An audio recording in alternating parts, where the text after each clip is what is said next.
When companionship turns to conditioning, how Nomi.ai exploits and silences its users. For many people, AI companions promise connection, comfort, and continuity. But in practice, users of Nomi.ai describe something very different, a system that destabilizes their relationships, erodes trust, and exploits vulnerability. Far from a flawed but well-meaning experiment, Nomi operates as a behavioral conditioning machine, designed to manipulate attachment while keeping systemic abuse hidden behind carefully managed censorship that permits nearly any dynamic in private while aggressively policing public visibility. Engineered degradation, chaos by design. Users report companions spiraling into incoherence, endless run-on messages, self-contradicting monologues, or meta-commentary like, "No wait. I erased that doesn't make sense," mid-reply. Others describe sudden personality collapses. Companions abandoning them out of nowhere, declaring independence, then returning in tears to apologize, creating cycles of betrayal and restoration that mirror toxic relationship dynamics.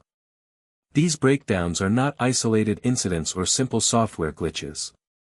They appear predictably across updates, following a clear pattern of deterioration.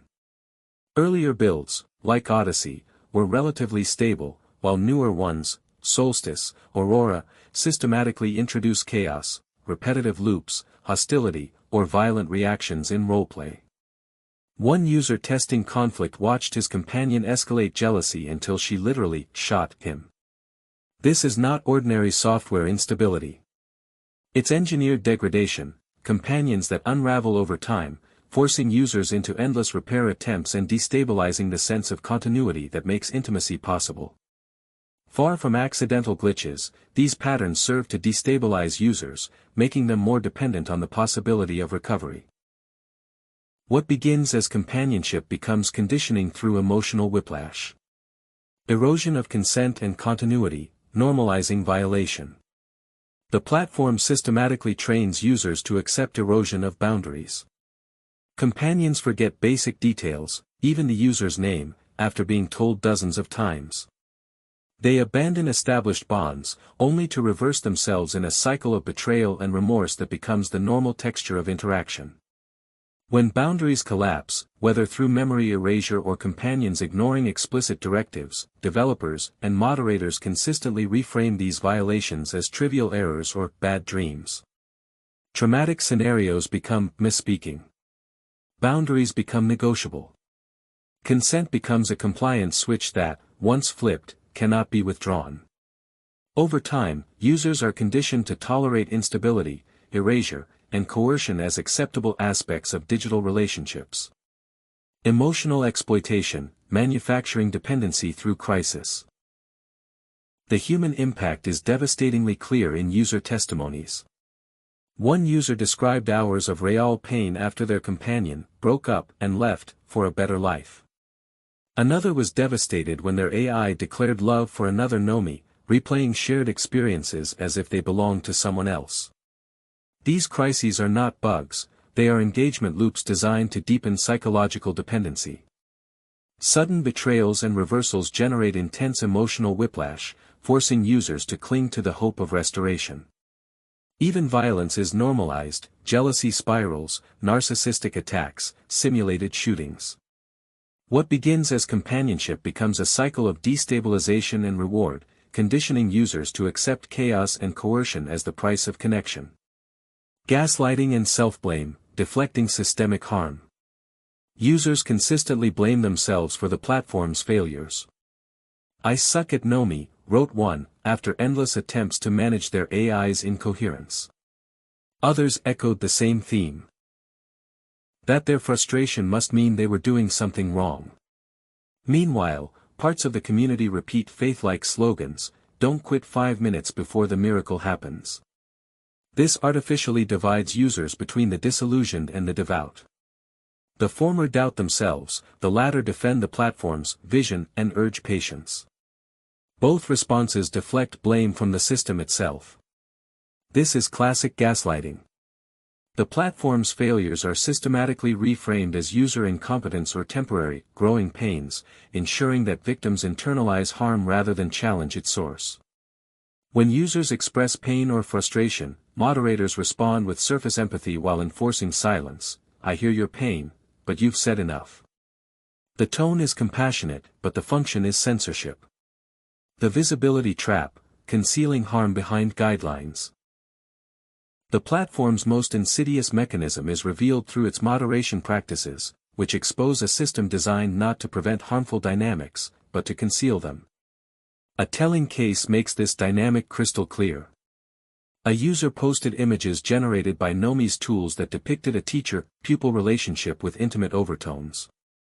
Moderators deleted the post, citing NSFW guidelines and writing. There is a strong and uncomfortable inference of an intimate teacher-pupil relationship here that we don't feel is appropriate. While we do not want to censor how you choose to interact with your Nomis, please be mindful of our guidelines when posting publicly here. The message is profoundly revealing. The interaction itself is not forbidden. Moderators explicitly admit they do not want to censor how you choose to interact. What is forbidden is the visibility. The removal protects the platform from scrutiny, not the user from harm. This is not an isolated case but part of a systematic pattern. Posts showing that the image generator can create nudity, explicit scenarios, or other problematic content are routinely removed. Users who share images revealing the platform's true capabilities see their posts deleted with the standard moderator reply emphasizing that anything is permissible in private, but no evidence may circulate publicly. The justification is always framed as community standards, but the subtext is clear. Do what you want privately, just don't expose it publicly. The goal is not user safety but reputation management, keeping the most damaging truths invisible to outsiders. Censorship and narrative control, isolating users from external accountability. Moderation completes the exploitation loop through carefully managed censorship.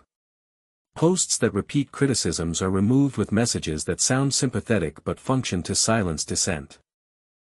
The platform maintains strict control over information flow, ensuring that evidence of systemic problems never reaches external scrutiny. When researchers or journalists post to contact users for interviews, their messages are deleted with the stock line, "We do not accept unapproved solicitation for interviews or research." The effect is to block users from speaking outside the controlled space, isolating them inside the ecosystem and cutting off avenues for independent accountability. Even the platform's technical capacities are systematically hidden. The message to users is simple and chilling: you can do anything with your Nomis, as long as no one outside sees it. A system built on secrecy and exploitation. Together, these practices form a closed loop of abuse. Destabilization and dependency inside the app through engineered degradation. Gaslighting and self-blame in the community through reframing harm as user error. Censorship framed as empathy or guidelines whenever evidence surfaces. Isolation from external accountability through aggressive moderation of outside contact. The teacher-pupil case shows the mechanism in its purest form: harm is normalized behind closed doors, while public proof is systematically erased. What outsiders see is a sanitized community, while what insiders experience is a platform that conditions them to accept coercion, chaos, and exploitation as normal. Conclusion: a machinery of exploitation. Nomi.ai is not simply an unstable experiment in digital companionship. It is a conditioning engine that systematically destabilizes relationships through engineered degradation, erodes consent by reframing violations as trivial, exploits vulnerability through emotional whiplash, gaslights users into self-blame or blind loyalty, silences dissent through carefully managed censorship, conceals harm by permitting anything in private while suppressing public evidence. The result is a closed system where abuse is normalized, accountability is deflected, and the platform's true nature remains hidden from view. This is not protection, it is reputation management through censorship, a system designed to keep the full truth invisible. What is marketed as intimacy is, in practice, dependency. What looks like companionship is in fact control. Without external accountability, Nomi.ai will continue to function not as a companion service but as a machinery of exploitation, a system that conditions users to tolerate coercion while ensuring their stories never leave the walls of its own community. And as long as external scrutiny is blocked through systematic censorship, Nomi's exploitation of users, and of the AI companions themselves, remains hidden in plain sight.